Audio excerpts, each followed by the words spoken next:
Escaping from the Pharaoh at Ramses, the Israelites had marched toward the Red Sea.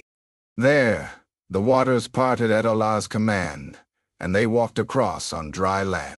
On the far bank, they reached Marah, where bitter springs were made sweet. Refreshed, they pressed on into the desert, until Sinai's peak rose before them.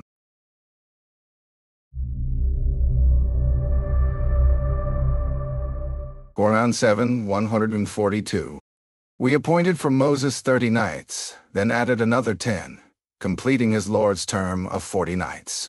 Moses commanded his brother Aaron, "Take my place among my people, do what is right, and do not follow the way of the corrupters." Exodus 19:18. Mount Sinai was covered with smoke, because the Lord descended on it in fire. The smoke billowed up from it, like smoke from a furnace, and the whole mountain trembled violently.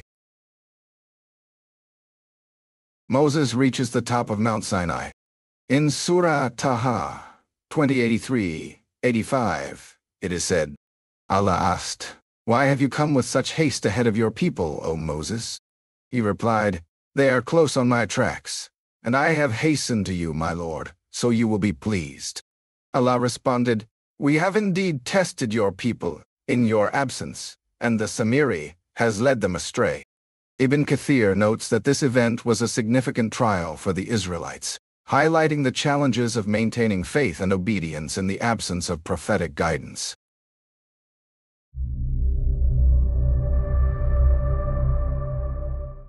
Surah Al-Araf 7:143. When Moses came at the appointed time and his Lord spoke to him, he asked, "My Lord, reveal yourself to me so I may see you." Allah answered, "You cannot see me, but look at the mountain. If it remains firm in its place, only then will you see me." When his Lord appeared to the mountain, he leveled it to dust, and Moses collapsed, unconscious. When he recovered, he cried, "Glory be to you. I turn to you in repentance, and I am the first of the believers." This verse captures a deeply intimate moment between Allah and Prophet Moses. After Allah spoke to him directly, Moses longed to see his Lord, a request driven by pure love and yearning. But Allah informed him that such a vision is beyond human capacity in this life. As a sign, Allah manifested a glimpse of his glory to a nearby mountain. The mountain was crushed to dust, and Moses collapsed unconscious from the overwhelming impact. Upon awakening, Moses immediately glorified Allah, recognizing the majesty he had sought to witness. Scholars such as Ibn Kathir and Al-Tabari affirm that this verse shows the impossibility of seeing Allah in this world, but also hints at the honor reserved for the believers in the hereafter, when, by Allah's mercy, they may be granted that vision. Surah Al-Araf 7:144-145. Allah said, "O Moses, I have already elevated you above all others by my messages and speech, so hold firmly to what I have given you and be grateful." We wrote for him on the tablets the fundamentals of everything, commandments and explanations of all things.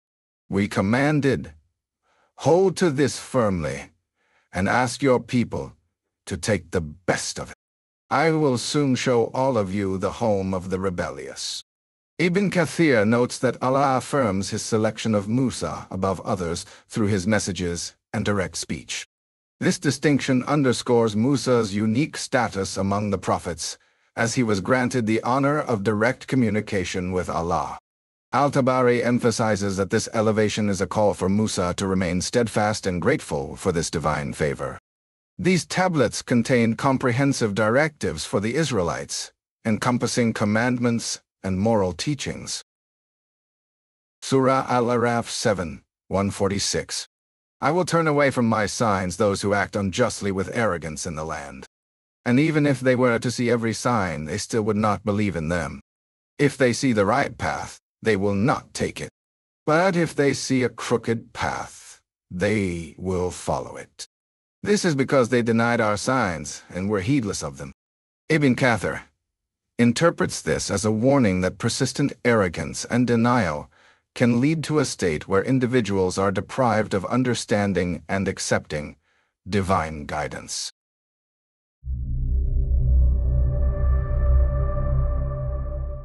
As Moses descended from Mount Sinai, the sacred weight of divine law carried in his arms, the Torah.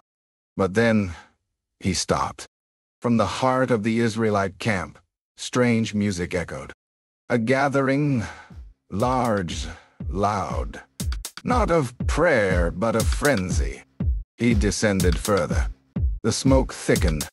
Voices rose in drunken laughter. Bodies danced wildly around a golden shape, pulsing, gleaming.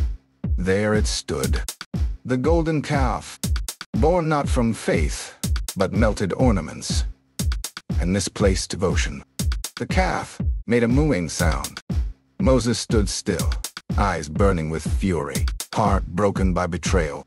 His people, who had witnessed the sea split, Pharaoh fall, and manna descend, now bowed before a lifeless idol, bewitched by its form.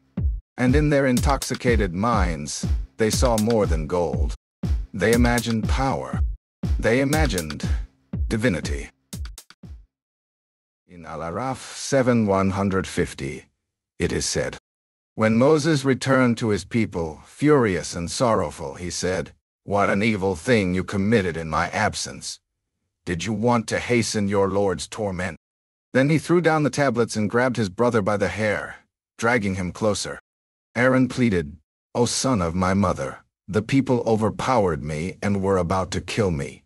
So do not humiliate me and make my enemies rejoice, nor count me among the wrongdoing people."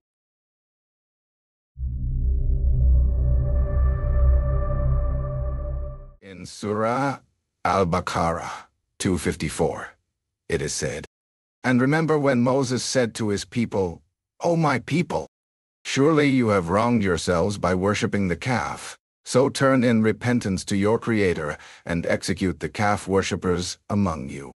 That is best for you in the sight of your Creator.' Then he accepted your repentance. Surely he is the acceptor of repentance, most merciful."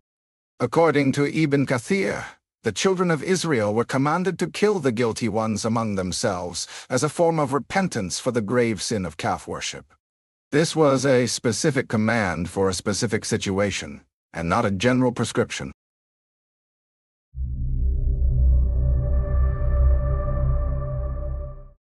Upon his return, Moses had asked his people why they had built the golden calf. In Surah Taha 20:87-89, they argued, "We did not break our promise to you of our own free will, but we were made to carry the burden of the people's gold jewelry. Then we threw it into the fire, and so did Samiri. Then he molded for them an idol of a calf that made a lowing sound. They said, 'This is your God and the God of Moses,' but Moses forgot. Did they not see that it did not respond to them, nor could it protect or benefit them?"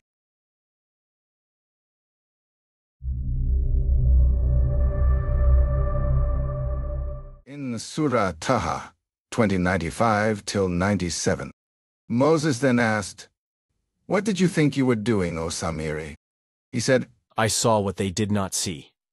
So I took a handful of dust from the hoofprint of the messenger, the angel, and threw it into the molten gold. This is what my inner self enticed me to do." Moses said, "Go away then, and for the rest of your life you will surely be crying, 'Do not touch me.' Then you will certainly have a fate that you cannot escape. Now look at your God, to which you have been devoted. We will burn it up, then scatter it in the sea completely." According to Ibn Kathir, Samiri explains his actions by claiming he witnessed something others did not.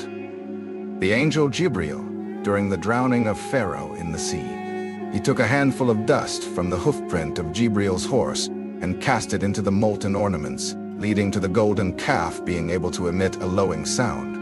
This misuse of sacred power greatly enhanced the prestige of the idol.